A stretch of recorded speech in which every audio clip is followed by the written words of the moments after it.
नमस्कार। अपना मध्य प्रदेश में आपका स्वागत है। मैं हूं ललित जांगीर। ग्वालियर में क्रिकेट खेलने को लेकर हुए विवाद में एक युवक पर जानलेवा हमला किया गया।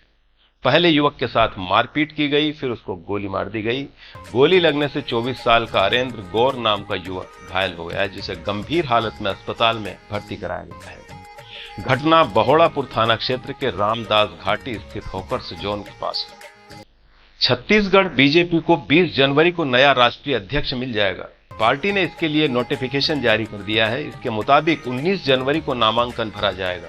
वहीं 20 जनवरी को नए पार्टी अध्यक्ष का ऐलान होगा। इस चुनाव प्रक्रिया में छत्तीसगढ़ से 17 सदस्य लेंगे हिस्सा।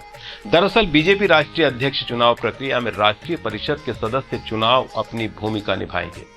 भारत और न्यूजीलैंड के बीच तीसरा वनडे मैच रविवार 18 जनवरी 2026 को इंदौर के होलकर स्टेडियम में खेला जाएगा। सीरीज 1-1 से बराबरी पर है। ऐसे में इस सीरीज पर कब्जा करने के लिए दोनों टीमों के बीच महामुकाबला होगा।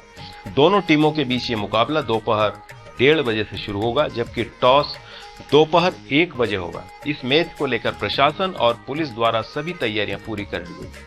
इस महामुकाबले को लेकर शहर में उत्साह का माहौल है। वहीं सुरक्षा व्यवस्था को लेकर पुलिस पूरी तरह से मुस्तैद नजर आ रही है। दर्शकों की भारी भीड़ और अंतर्राष्ट्रीय स्तर के मैच को ध्यान में रखते हुए सुरक्षा के कड़े इंतजाम किए गए हैं। राष्ट्रीय हरित अधिकरण एनजीटी केंद्रीय क्षेत्र पीठ भोपाल ने छत्तीसगढ़ के रायपुर, भिलाई और कोरबा में लगातार बिगड़ती वायु गुणवत्ता के संबंध में स्वतः संज्ञान लिया है। न्यायमूर्ति शिवकुमार सिंह न्यायिक सदस्य और ईश्वर सिंह विशेषज्ञ सदस्य की पीठ ने पाया कि भारी सरकारी खर्च के बावजूद इन शहरों में वायु गुणवत्ता मानकों में कोई ठोस सुधार नहीं हुआ है।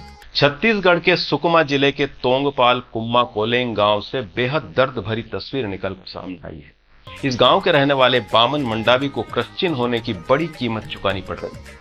क्रिश्चियन होने के साथ ही वो कुष्ठ रोग से पीड़ित है। इस रोग के कारण गांव के लोगों ने फैसला कर बेदखल कर दिया। पंचायत के इस फैसले के बाद बामन का पूरा जीवन ही नरक हो गया है। छत्तीसगढ़ के कोरिया जिले के रनई गांव में नाबालिग रितेश सिंह की मौत के मामले में पुलिस ने बड़ा खुलासा किया है। घटना 4 जनवरी 2026 की रात लगभग 8 बजे से 9:30 बजे के बीच की है, जब रितेश अपने जन्मदिन का जश्न मनाने दोस्तों के साथ बैकुंठपुर के झुमका डैम गया था। पुलिस जांच में सामने आया है कि वहां सभी दोस्तों ने पार्टी के दौरान शराब पी।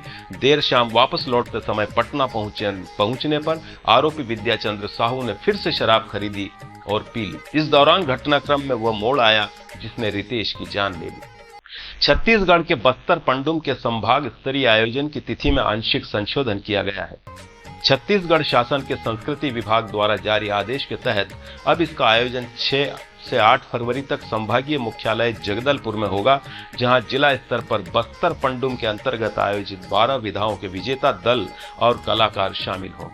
छत्तीसगढ़ में धान खरीदी और कवर्धा के चर्चित धान घोटाले के बीच अब बालोद जिले से एक और चौंकाने वाला मामला सामने आया है।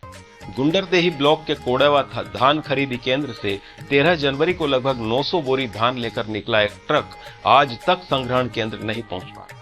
हैरानी की बात यह है कि 4 दिन बाद वही ट्रक बालोद और कांकेर जिले की सीमा से लगे घने जंगल में लावारिस हालत में मिला। सवाल ये उठता है कि जीपीएस निगरानी के बावजूद ट्रक कैसे गायब हुआ और प्रशासन को इसकी भनक तक क्यों नहीं लगी।